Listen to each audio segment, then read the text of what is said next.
Hello, everybody, and welcome to another episode of the Health Advantage podcast. I am Giacomo, I'm your host, and today, before we start, for those of you listening on in the podcast or Apple Spotify or Apple Podcast or Spotify, please feel free to leave a review on these of this podcast on this podcast because it will help me very, very much. And for those of you watching this on YouTube, remember I've got this on the podcast as well. Or for those of you listening, I've got this on YouTube as well, so you can actually see me talking on the microphone at the Health Advantage. That's the name of the channel. For those of you watching, please do leave a comment, do leave a like, do subscribe to the channel. Any of those, if not all, will help me very, very much. So without further ado, let's get started into today's episode. And today, what I named actually the episode, or the title of the episode is I've lost the weight. Now what? And this is essentially for one main reason. So there are a lot of you that might have been in a fat loss journey. There are a lot of you that might have had a chance to challenge themselves to lose some weight, to lose some body fat, and you might have had the struggle that most, if not all of us face, which is the weight gain after the weight loss has been accomplished and the goal has been reached. Okay, so today I want to talk about that. So because we're always talking about what to do, what not to do about fat loss, what's the best, what's not the best, how do we lose fat? Okay, what happens after we actually lost body fat? Okay, whether it's 5 kilos, whether it's 15, whether it's 50 kilos, what actually happens, why, and what can we do about it?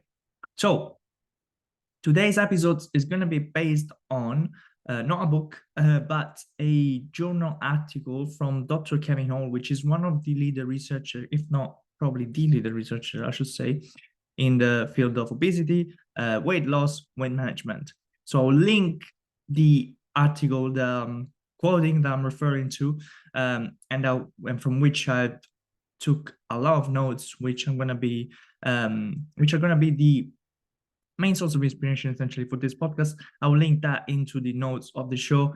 Again, wherever you are listening or watching this, you will find it there. So first things first.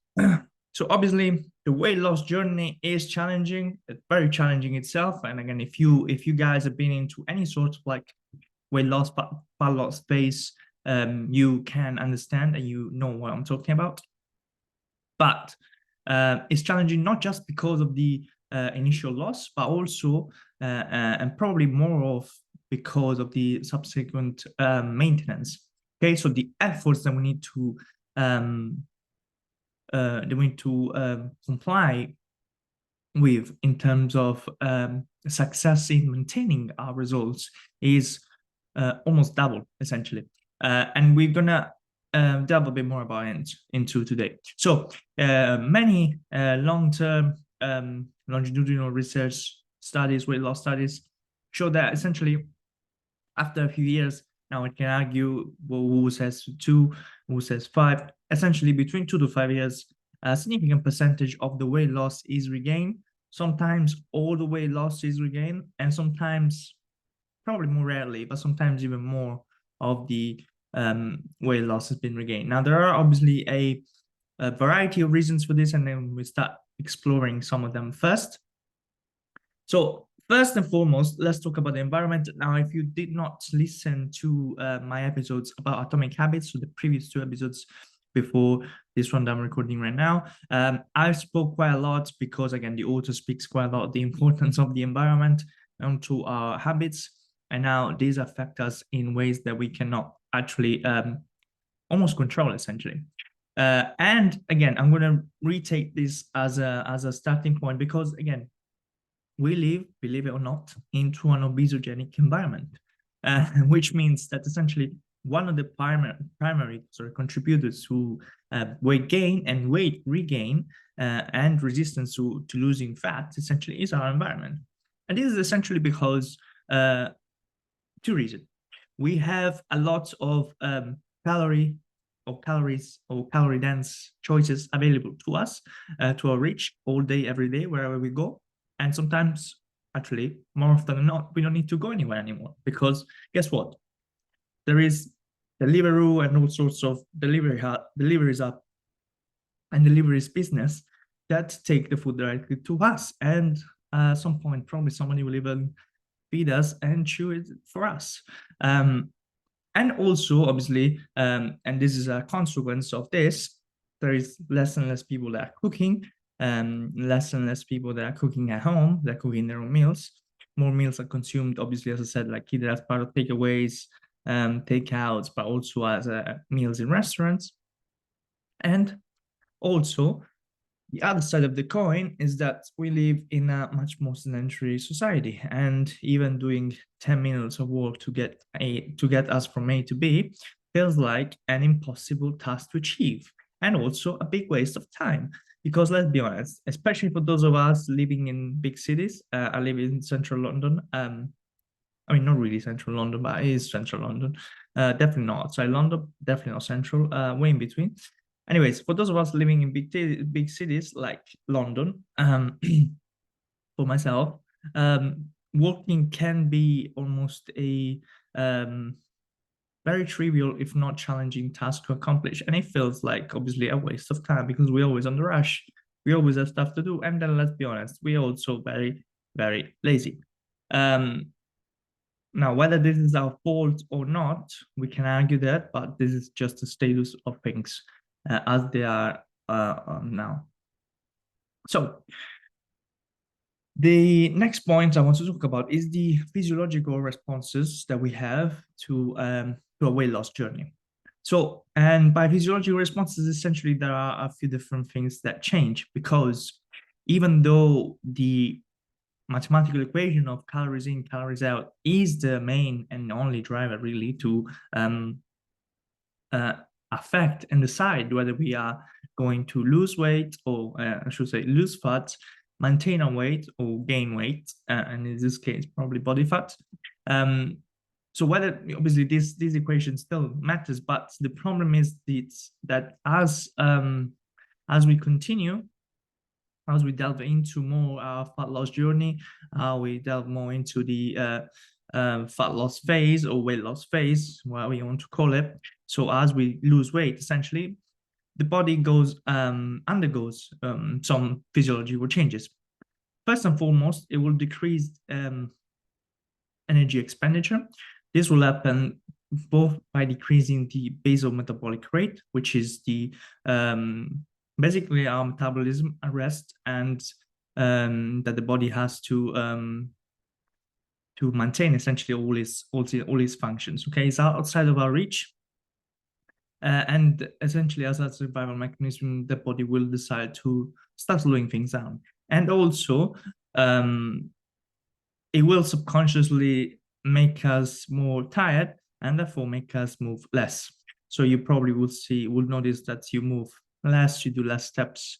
If you track your steps, you will just fidget less, notice everything that non-exercise activity thermogenesis. These will essentially subconsciously be decreased by the body as a survival mechanism.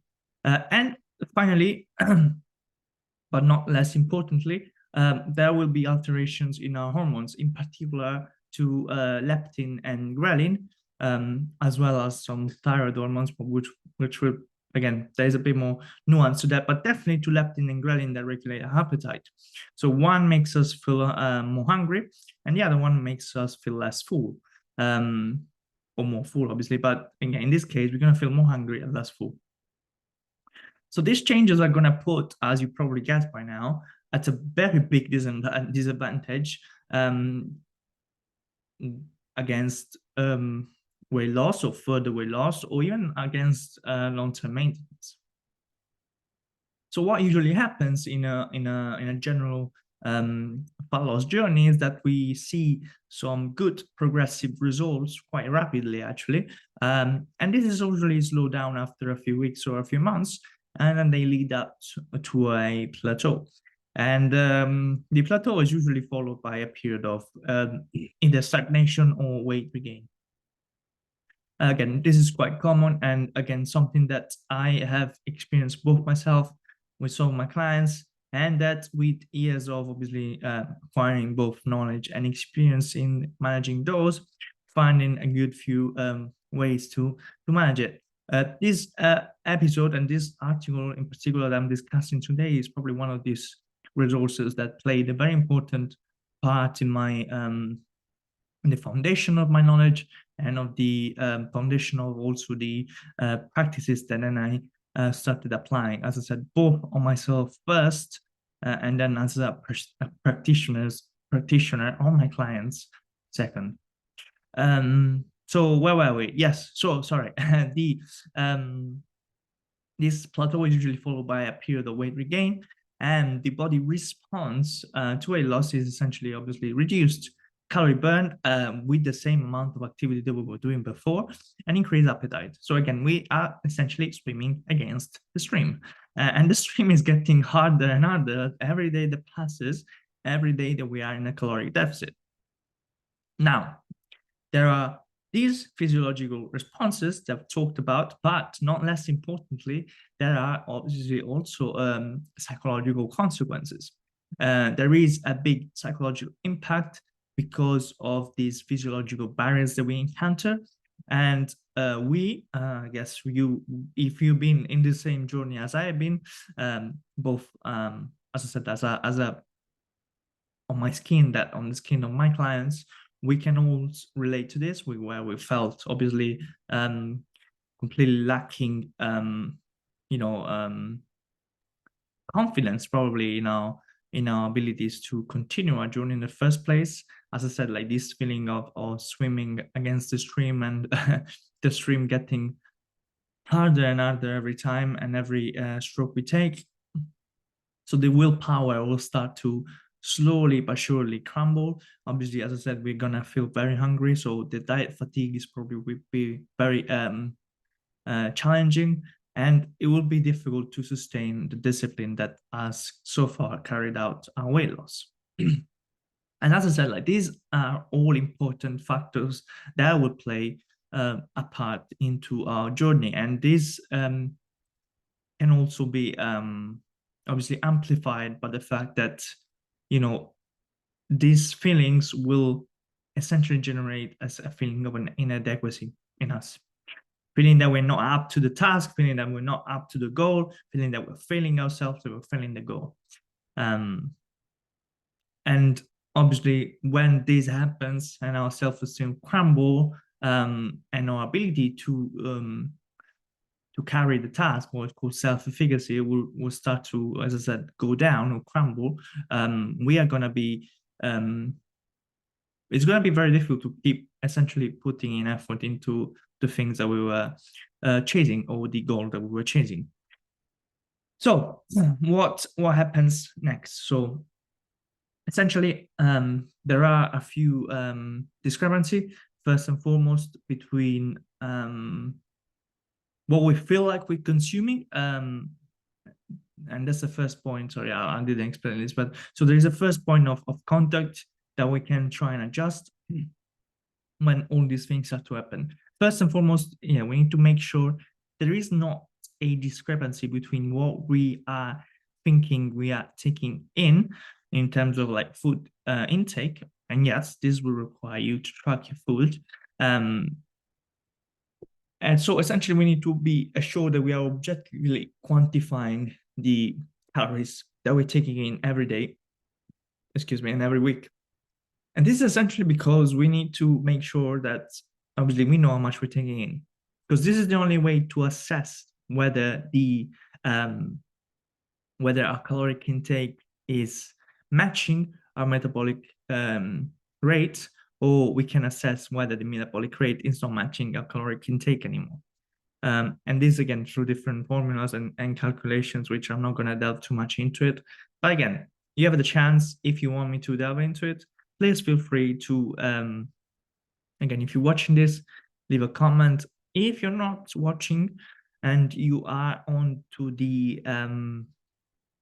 podcast, or either Spotify, Apple Podcast, sorry, can send me an email. You find my email address onto my website, but if not, my email is Giacomo, which is my name, at gdmfitnesscoach.uk. So again, if you want to discuss this more, please feel free to send me an email. So where were we again? Yes. So we need to match essentially the caloric intake. We need to make sure that the caloric intake essentially is objectively quantifying, because we need to match it against our current metabolic rate and current rate of fat loss. Now, then obviously the regulation of appetite will be subconsciously increased, so we need to be taking that into consideration too. So again, that means more strategies for feeling less hungry or less hunger, and also strategies to prevent overeating, because again, we know that is behind the corner every time. And also, one thing that I want to add to this is that we, again, me as a practitioner, but also me as a patient myself, I'm a client myself, I'm a client of myself after all. I am probably my first very client, and I have to be, and I implement different things straight from the get-go, because I know these things are coming through, right? I know these are coming through the door, sometimes later, sometimes earlier than I expect them to. So diet breaks, for example, have been found in literature to be very important to preventing diet fatigue, psychological fatigue, not as much as physiological adaptations, but again, preventing essentially going for 1 to 2 weeks back at maintenance level, or even a slight surplus, just, you know, in case you want to be a bit cheeky. It's okay, because again, if you don't do it, actually it's quite useful to do it, because again, if you don't do it, all this stuff that we talked about so far is going to kick in. Now, whether you are strong enough to be able to maintain it, or sorry, to sustain it and to keep fighting it, yeah, as I said, you're still going to swim against the stream. So you might as well just plan those breaks to make you essentially recover, rest, and then start swimming again against the stream. Anyways, little parenthesis there from experience and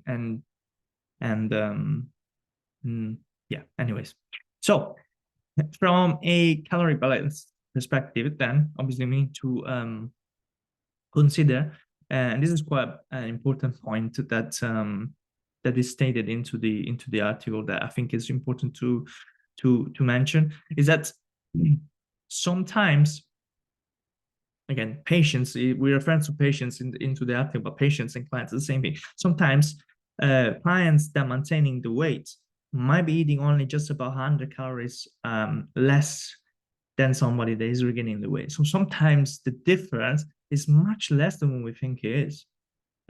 Sometimes the difference is not 1,000 calories, it's not 500 calories a day. Sometimes the difference is actually just about 100 calories a day. That might make a big difference. Okay. Again, maintaining weight, obviously we know that now by experience and by what I said, is that it requires more effort. And also that there is an important factor to be played into the role of diet composition. Okay, so again, we talk about calories in, calories out, the role of calorie deficit. Absolutely, yes, very important. But then obviously we need to make sure that our diet is how do I say, is composed of the right macronutrients. Because for a few different reasons, really. And I'll try and explain this as quickly and as concisely as I can here. Otherwise, we can literally like make another episode just about this. And again, let me know if you want me to make another episode about the importance of your diet composition and your macronutrients composition in your diet for your fat loss and muscle gain journey. So yes, it's important that we not just rely on a calorie deficit, but again, and that's why it's also important that we track our food as accurately as possible, at least for this period of time, because it's important to understand where this energy is coming from and what is the macronutrient breakdown of our foods. Now, the macronutrients are primarily fats, protein, and carbs. And different macronutrient ratios in our diets will affect overall both our caloric intake and our caloric expenditure, as well as how the body accumulates fat. And this is not because, again, the usual recent and common trends of low carbohydrates and the carbohydrates spiking insulin, and insulin creates obesity bullshit. Please, this is like literally beating a dead horse. It's not that I'm talking about. There's actually no significant difference proved in long-term weight loss research between low-fat and low-carbs diets. Probably the most important and outspoken macronutrient that is really, really relevant to us and is really, really relevant to our goals is protein. Essentially, higher protein means three different things. Means more calories expended to process and digest protein foods. So the macronutrient protein compared to fats and carbs requires more calories to be absorbed and digested from the body. So just by eating more protein, essentially you are increasing your caloric expenditure, which is obviously a good thing, as we said before, because our caloric expenditure will go down subconsciously because of our body. And second thing, so I said there were 3 points. The second one is that the protein is actually the most satiating out of the 3 macronutrients. So it's the one that's going to promote and make you feel fuller for longer periods of time. And third, so our body is very smart. The building blocks of protein are amino acids. Okay, so if we put together a few amino acids, we get a protein. Now there is 21, I believe, 20 or 21 or 22, anyways, amino acids that make up proteins. 9 of these are essentials, meaning that they are not, the body is not able to create them by itself. So they need to come from the diet. So they need to come from outside of our bodies. Now, guess what happens when we don't eat enough protein? And obviously we are also in a calorie deficit, but it doesn't matter if we're in a calorie deficit or not. When we don't eat enough protein, our body, it makes us more hungry or hungrier because it wants to chase these essential amino acids because the body needs it. And the body is smart and communicates to us the way it needs to communicate, which is by making it seek for more food. Now, obviously, we're not going to have a protein alarm into us saying, oh, this is protein time. So we are more likely to eat whatever the hell we find. And that's why it's important to have protein. Or higher protein have been shown to obviously be very much more advantageous to our body composition and especially to our weight loss and weight maintenance goals. Okay. Now, there's no diet. I want to be honest. I want to be straightforward. There's no diet showing clear superiority, at least so far. But again, by now, I mean, they've probably been tried them all. And it's also like quite difficult to test them all, you know, ticking all the boxes on different. Anyways, there's no diet showing clear superiority, but also it's important to say the individual experiences vary. Now, we're all different. We all respond different to certain scenarios rather than others. And that's for sure.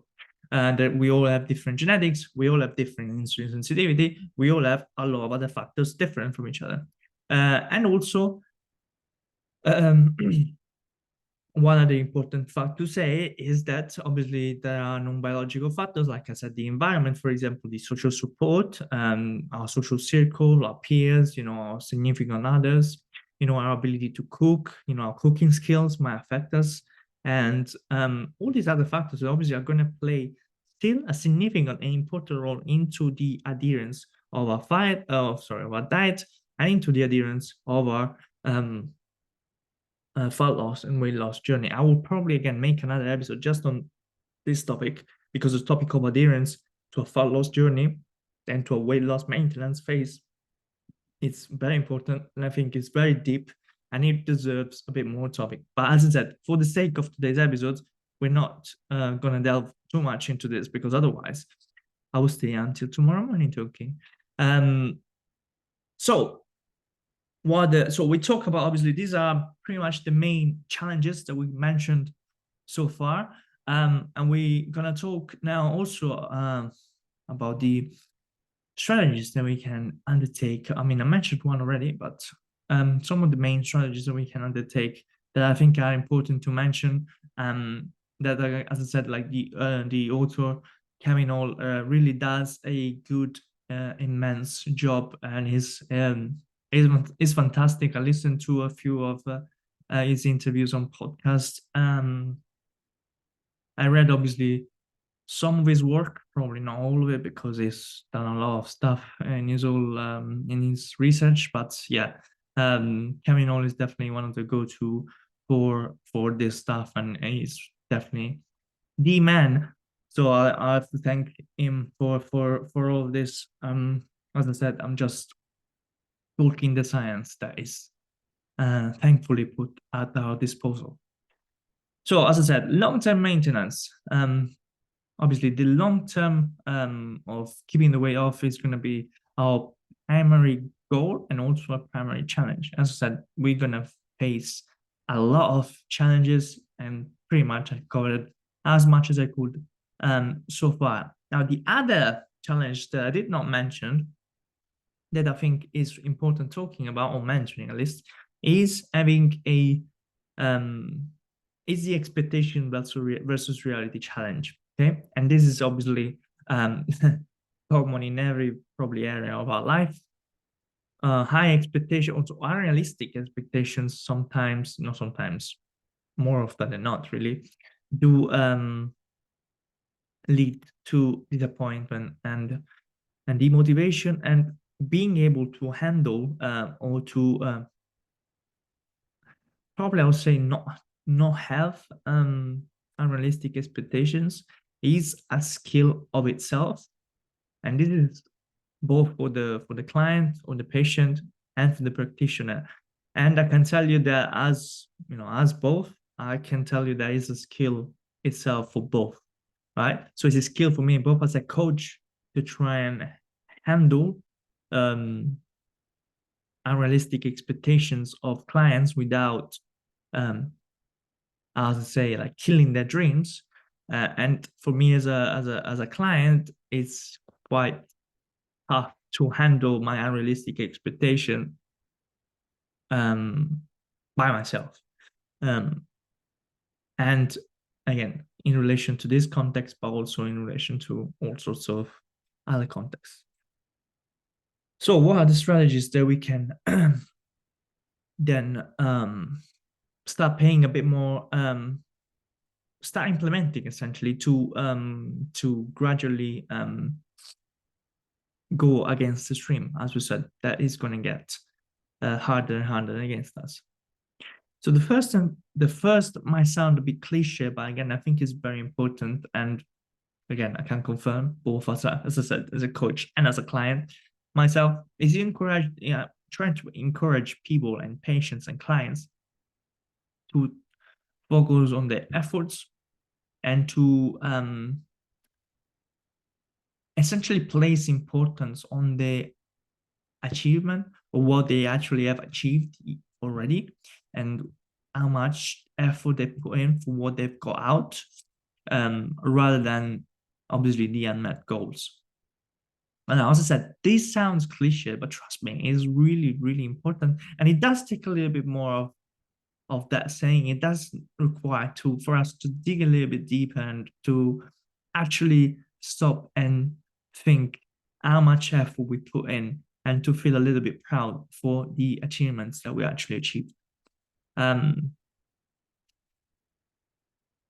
As practitioner, as a coach, obviously I try my best, but also as a client myself, I try my best to remind myself of my progress, of my client's progress, and I also try and find all sorts of different points, data points to look at, not just the numbers, not just the weight loss, but also the behaviors, the performance in the gym, maybe some health parameters that we can see,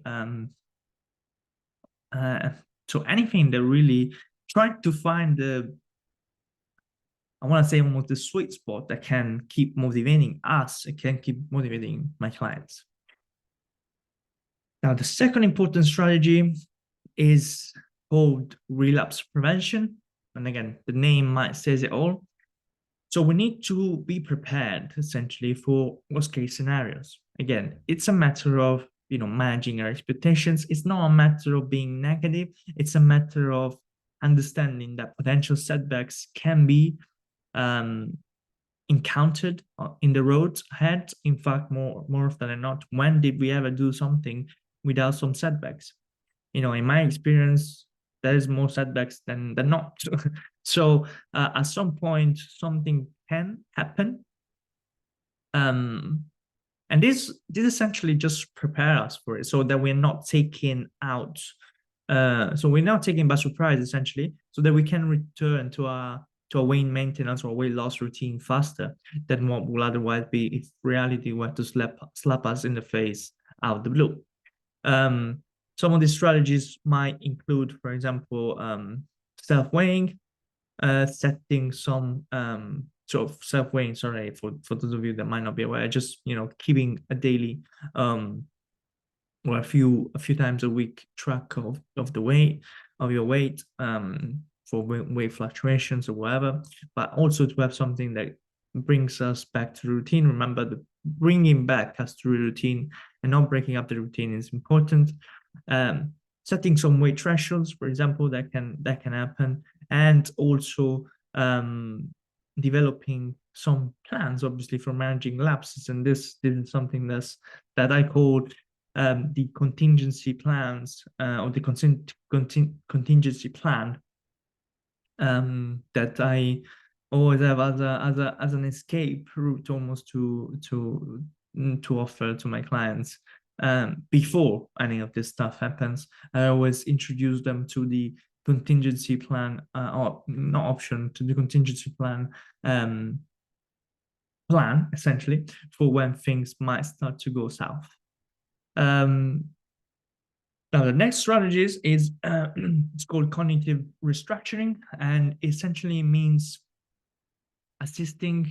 We can do it with ourselves, obviously, but as I said, like today, I'm covering the path of the practitioner. So what I actually help people do is assisting people, clients, in trying to alter those negative patterns that obviously can be triggered at points. As I said, like our psychology will be just as important as our physiology. And our motivation will fluctuate and will be quite low at certain points, especially as we see that our efforts are not enough anymore to keep going where we want to go, where we were going before. So as I said, like trying to find different ways in talking and in developing an understanding of the reality behind the behaviors driving the person where it's going, and trying to find a way to discuss some of the thought patterns triggering those behaviors, and trying to understand really what essentially is happening inside persons, that can really help with maintaining the motivation for weight loss, and obviously also to prevent or reverse lapses. Now, the next one is about developing cognitive flexibility. So we need to obviously try to adapt for us.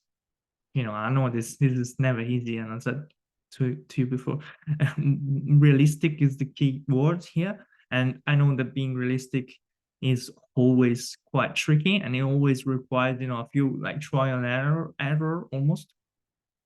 But we need to essentially try to adopt a realistic long-term behavioral change, or a few behavioral changes long-term, rather than something that is strict and unsustainable.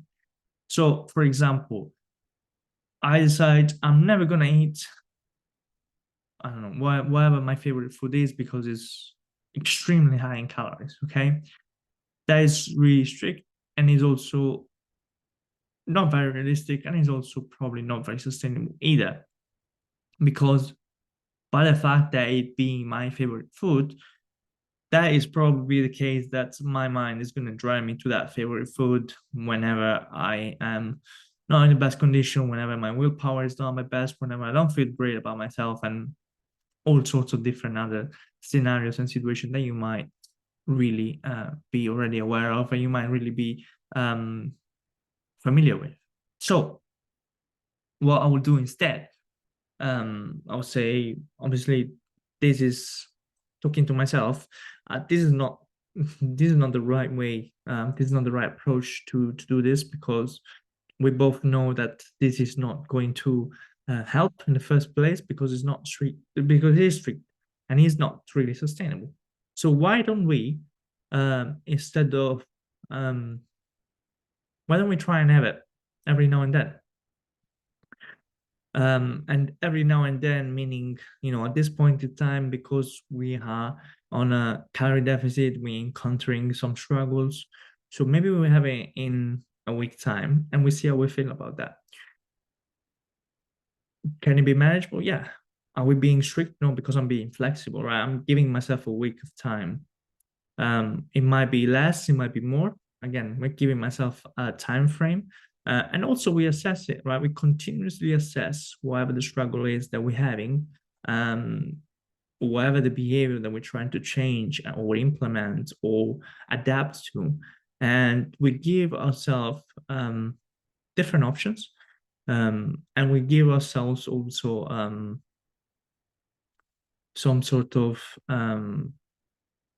not just rationale for it, but also we need to try and give ourselves a bit more of a looser, a way, less tight, to be able to incorporate these changes, because changes is not going to happen from or it can happen from overnight. But again, as I said, is we always need to consider the downsides down the line, not just like from here to 15 minutes from now.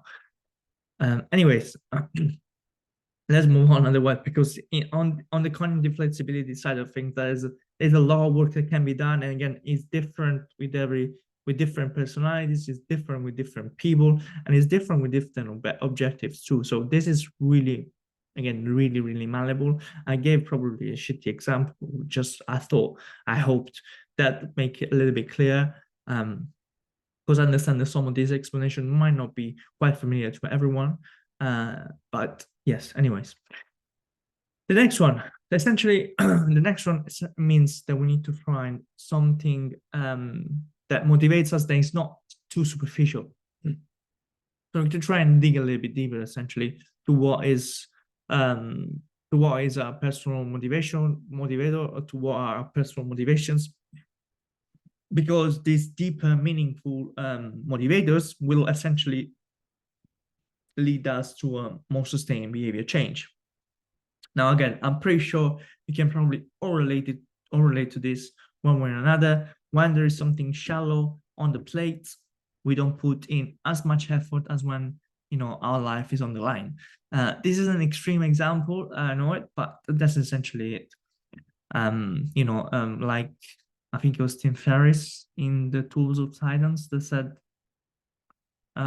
if I had a gun pointed on my head, I would probably put a little bit more effort in it. Now that's obviously an extreme, but that's kind of like the way we think. Obviously, we don't want the gun pointed at our head to motivate us, because again, that's probably not very deep either. But again, something that is more meaningful, I would say, to us, to our family, to our future version, to our future self, to our future version of ourselves. I think all of this are quite important and can be easily found within ourselves, if we only take the time to analyze it. The last one that I want to mention is, now obviously we talked about managing expectation. I think managing expectation is probably the biggest one.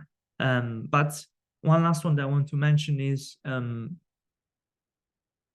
we need to obviously have some sort of scenario where we might consider for me as a practitioner, I need to have some sort of scenario where, if I'm helping somebody, but I realize I cannot help it. Like, for example, if I'm helping somebody, but this person has an injury that I cannot deal with, or I don't know how to deal with, I need to refer that person to a specialist, physio, osteo, or whatever the injury and the specialist might be.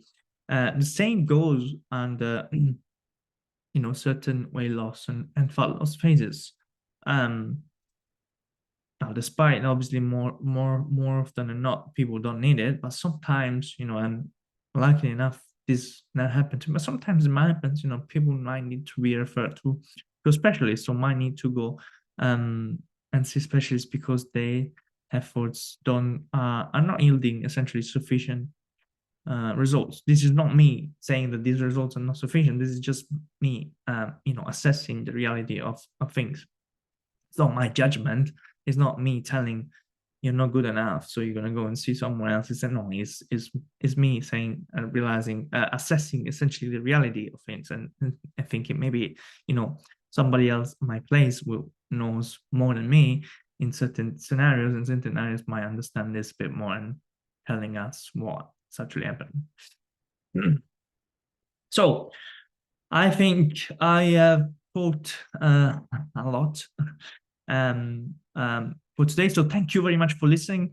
I'm gonna conclude these episodes with what essentially what we talked about so far, which I think obviously is quite relatable to, and I thought that's why it was important for me, and I think probably for some of you too. I hope you find it relatable and useful as usual. That's what motivates me. That's what puts me on this channel, makes me talk to this microphone and to the camera. Anyways, so as I said, the primary aim, of these treatments we shouldn't focus essentially just on weight loss, on fat loss, but also we should try and again, this is what I try to base my coaching on, to promote and to uptake as many long-term sustainable improvements, habits, and health behaviors, both in our diet, in our lifestyle, and in our training, as we possibly can. Okay, that should be our primary goal and our primary aim. And these are probably going to be the biggest driver to the initial goal, which was, fat loss, weight loss.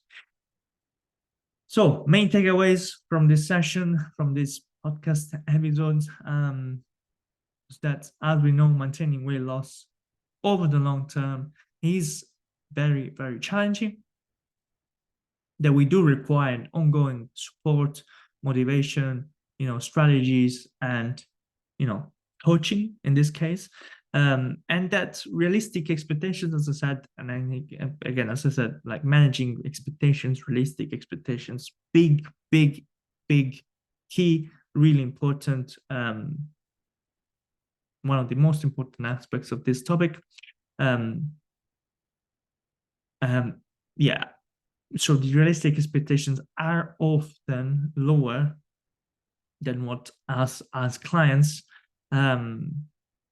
might have anticipated, and this is something that we need to put our minds at peace with. So we need to make our peace with this, essentially, and the earlier we make our peace with it, the better the process will be, and the easier also the process will be. Again, at least in my opinion and in my experience.